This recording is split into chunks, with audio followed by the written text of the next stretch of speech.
Worrying news in the last hour about further explosions. Despite this ceasefire being announced earlier today, we're hearing potentially about more explosions. What can you tell us? I can't on this, nothing really, because as I was driving here, that is the first that I heard that. And actually when I entered and I saw it on your TV running that some incidents have happened. Maybe they are an aberration, you're never sure. The line of control is kind of a very loose border, and there are ceasefire violations happening all the time. So it might be there.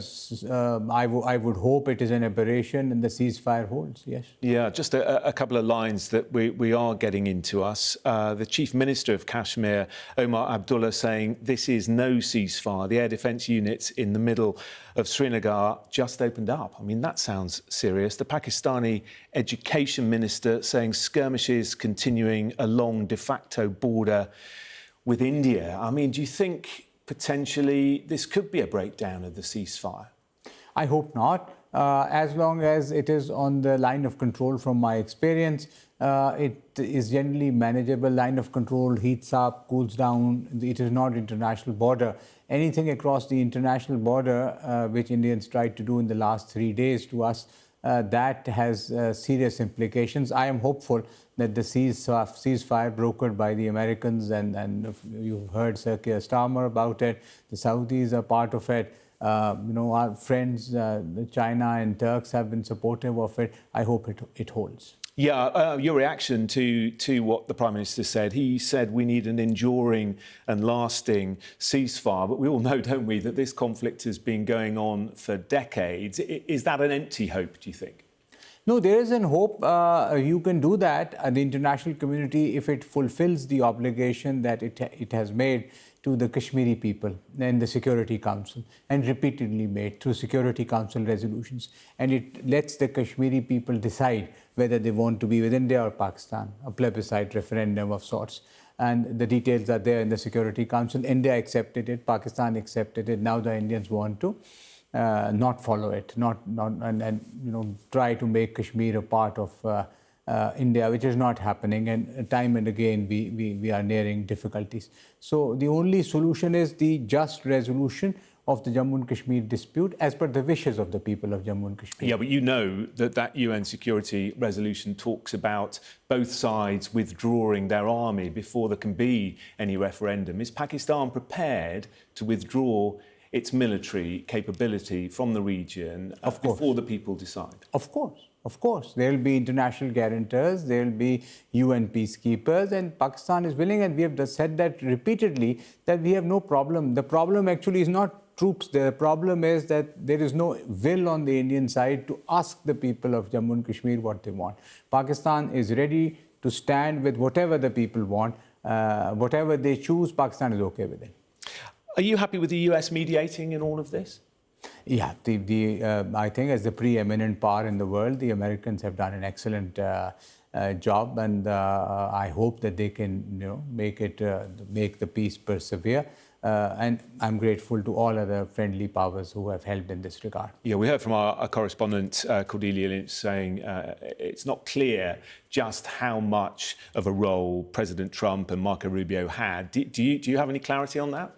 No, I don't have the details about it, but I have no reason to doubt President Trump, who has tweeted that they have played a role in it and they were involved all yesterday night.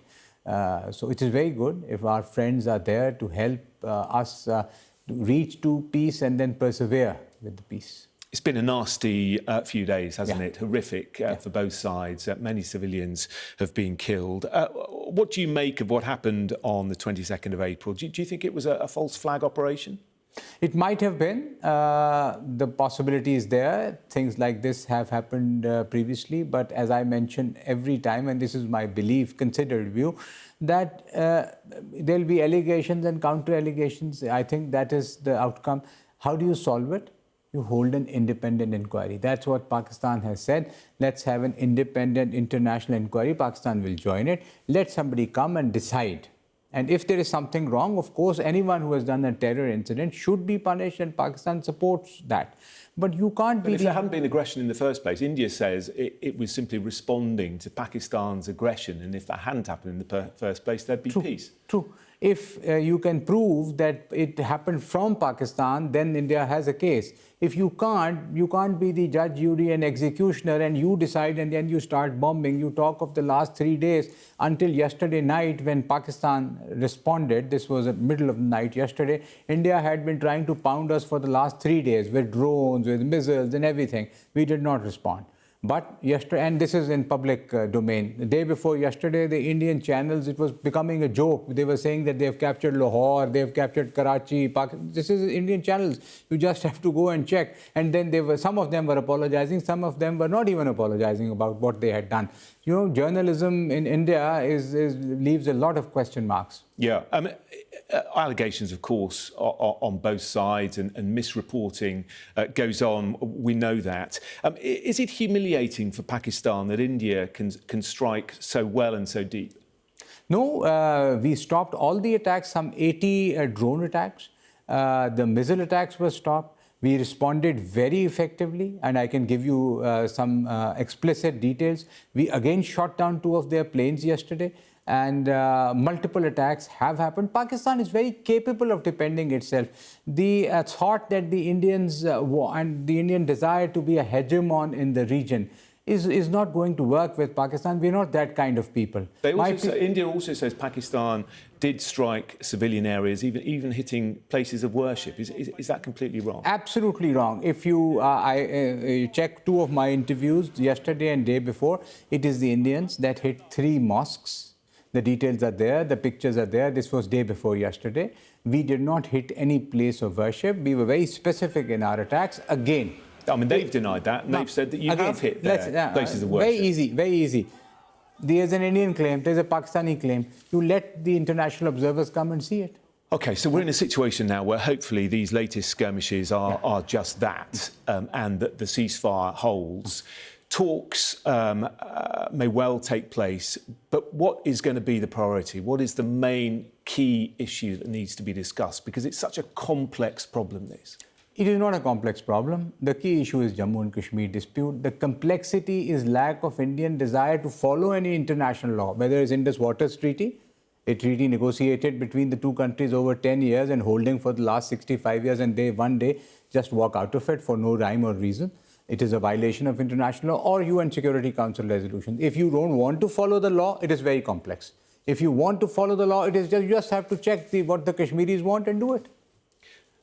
Do you think that some sort of solution, some sort of peace is around the corner? Because many people say, with both sides at loggerheads, both sides disagreeing on the future of Kashmir, peace soon is not achievable.